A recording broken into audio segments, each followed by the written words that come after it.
وَلَقَدْ يَسَّرْنَا الْقُرْآنَ لِلذِّكْرِ فَهَلْ مِن مُدَّكِرٍ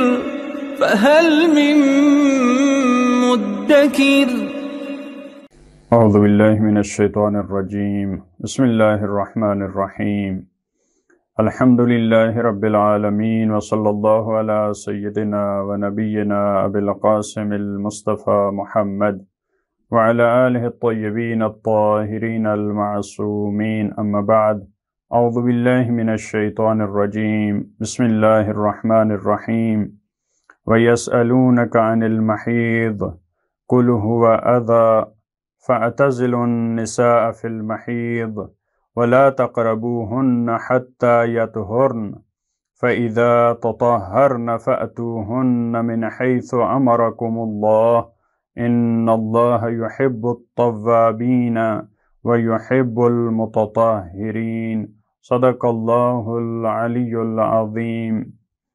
سورہ بقرہ کی آیت نمبر 222 میں پروردگار عالم نے مسلمانوں کے ایک اور سوال کا تذکرہ کیا ہے، جو خواتین کے مسائل کے بارے میں یہ سوال ہے۔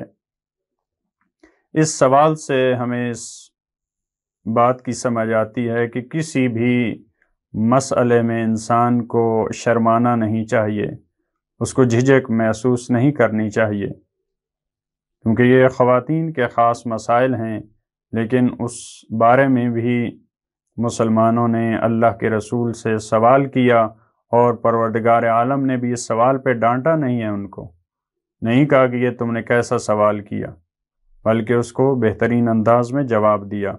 فرمایا وَيَسْأَلُونَكَ عَنِ الْمَحِيضِ، اور یہ حیض کے بارے میں تم سے سوال کرتے ہیں، جو خواتین کے ماہانہ مسائل ہوتے ہیں ان کے بارے میں مختلف جو مشکلات اور اس کے جو مختلف احکام تھے اس کے بارے میں سوال کرتے ہیں آپ سے۔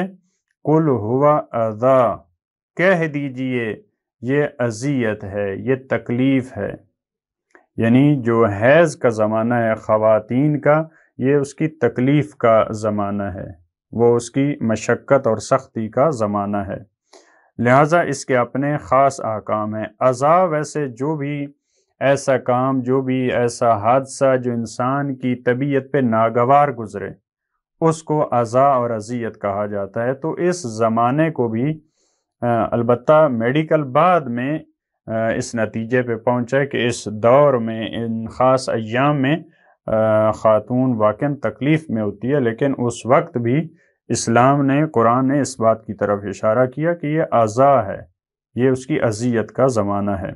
فَاعْتَزِلُوا النِّسَاءَ فِي الْمَحِيضِ، پس تم دوری اختیار کرو۔ اعتزال کہتے ہیں دوری اختیار کرنا۔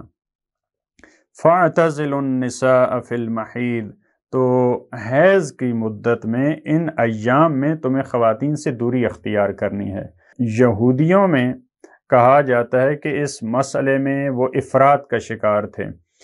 ان خاص ایام میں یہودی خواتین کو نجس سمجھتے تھے، یعنی ان کے ہاتھ کا کھانا یا ان کا بستر پہ بیٹھنا ان کو ظاہری طور پہ بھی وہ نجس سمجھتے تھے۔ اور عیسائیوں میں ان ایام کے بارے میں کوئی خاص قانون اور حکم موجود نہیں ہے، لہٰذا لیکن اسلام نے ایک جو معتدل مکتب ہے، معتدل حکم دیا ہے کہ آپ اس زمانے میں، کیونکہ اذیت کا دور ہے خواتین کا، آپ اس زمانے میں دوری اختیار کریں۔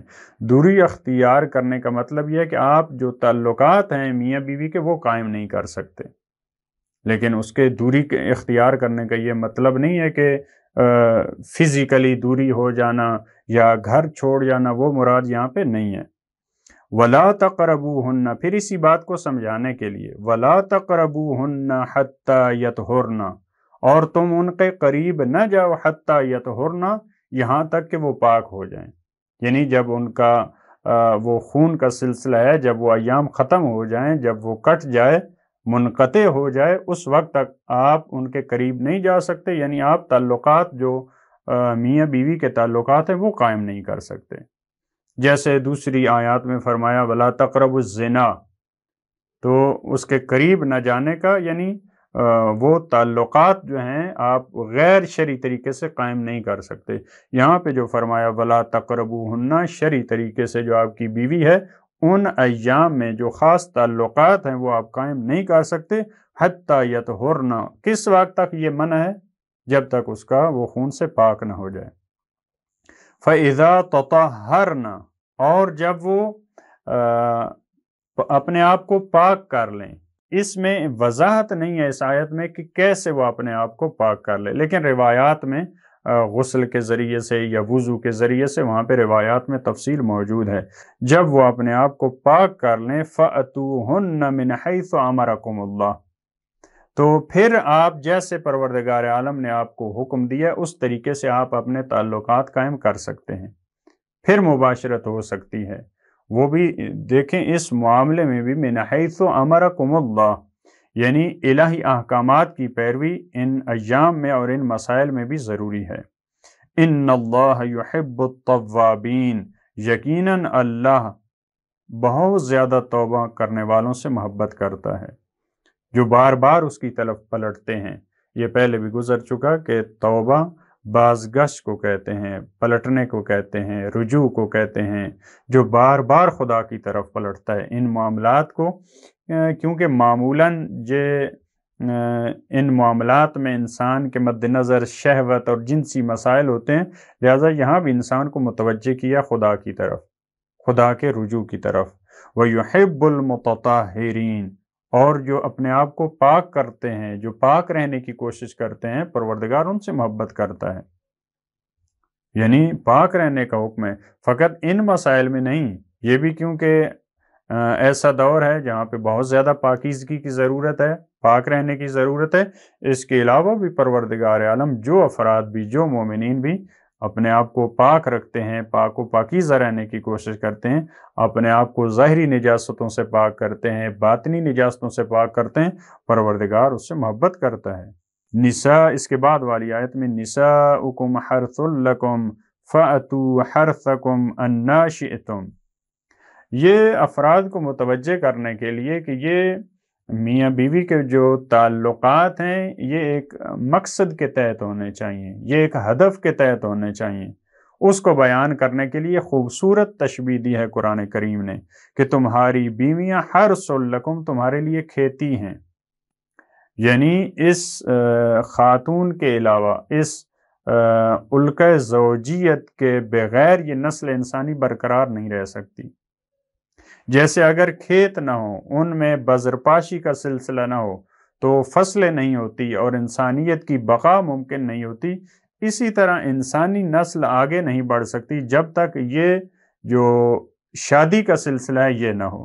فرمایا تمہاری بیویاں حرث لکم، تمہاری کھیتی ہیں، فأتوا حرثکم انا شئتم، اور تمہیں ہر زمانے میں، ہر مکان میں، یہ اس آزادی کی طرف اشارہ ہے۔ فأتوا حرثکم، جب تمہاری اپنی کھیتی ہیں تو آپ یہ جنسی تعلقات قائم کرنا، اس میں آزادی کی طرف اشارہ ہے۔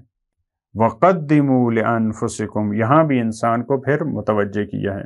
اس کا ہدف اور مقصد کیا ہونا چاہیے؟ نسل انسانی کی بقا، لہذا فرمایا وَقَدِّمُوا لِأَنفُسِكُمْ، اور اپنے نفسوں کے لیے آگے بھیجو، یعنی آئندہ کی فکر کرو، تم فرزند صالح کی فکر کرو، یعنی ان تعلقات کا یہ نتیجہ ہونا چاہیے۔ یہ کسی بغیر ہدف اور مقصد کے ہم نے یہ واجب نہیں قرار دیا اور اس کے لیے احکامات بیان نہیں کیے۔ واتقوا اللہ، اور تقوی الہی اختیار کرو، یعنی میاں بیوی کے جو آپس میں مسائل ہیں، جو جنسی تعلقات ہیں، ان میں بھی تقوی ضروری ہے۔ جیسے چند گزشتہ آیات میں جنگی مسائل میں فرمایا تھا واتقوا اللہ، یعنی نظامی امور میں، انتظامی امور میں، جنگی امور میں، وہاں بھی تقوی الہی کی ضرورت ہے۔ میاں بیوی کے تعلقات، ان میں تقوی الہی کی ضرورت ہے۔ وَاعْلَمُوا أَنَّكُمْ مُلَاقُوهُ، اور یاد رکھو یقیناً تم نے اس سے ملاقات کرنی ہے۔ ایسا نہیں ہے کہ قیامت نہیں ہے، یعنی یہ انسان کو معتدل رکھنے کے لیے، انسان کو کنٹرول میں رکھنے کے لیے، کیونکہ ان مسائل میں معمولاً انسان افراط تفرید کا شکار ہوتا ہے۔ وَبَشِّرِ الْمُؤْمِنِينَ، اور آپ مومنین کو بشارت دے دیجئے، جو خدا پہ ایمان رکھتے ہیں، جو اس کے احکامات پہ عمل کرتے ہیں، جو ہر مسئلے میں رضا خدا ان کے سامنے ہوتی ہے، ان کو آپ بشارت دے دیں، کیونکہ اس سے پہلے فرمایا یہ ایک قسم کی دھمکی تھی کہ متوجہ رہو کہ اس سے ملنا ہے، اب اس کو بیلنس کرنے کے لیے اور پہلے متوجہ کیا اور اب ان کو بشارت دی۔ پھر آیت نمبر 224 میں فرمایا وَلَا تَجْعَلُوا اللَّهَ عُرْضَةً لِأَيْمَانِكُمْ، اور تم پروردگار عالم کو ڈھال قرار نہ دو، مانے قرار نہ دو، حائل قرار نہ دو اپنی قسموں کے لیے۔ تم قسمیں کھاتے ہو اور وہ بھی صحیح قسم کی قسمیں نہیں ہیں، لیکن وسیلہ کس کو قرار دے رہے ہو، ڈھال کس کو قرار دے رہے ہو؟ خدا کی ذات کو۔ کن امور میں؟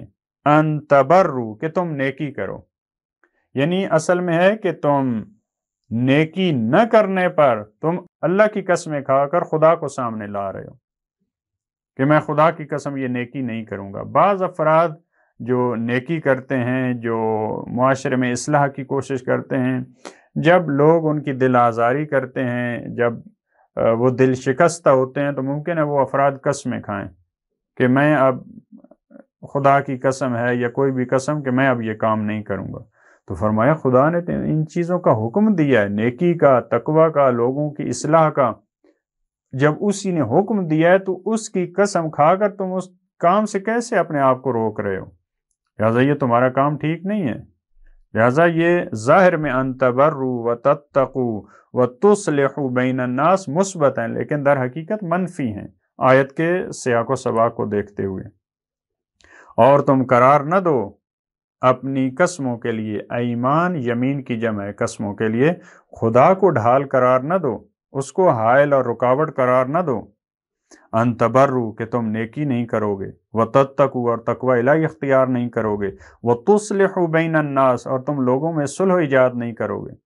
ان چیزوں پہ قسم نہ کھاؤ، یہ تو انجام دینے کے لیے انسان کو قسم کھانی چاہیے اور آگے بڑھنا چاہیے۔ واللہ سمیع علیم، اور خدا سننے والا بھی ہے، وہ تمہاری قسموں کو، وہ تمہارے کاموں کو جانتا بھی ہے، اور وہ سننے والا بھی ہے، وہ سمیع بھی ہے اور علیم بھی ہے۔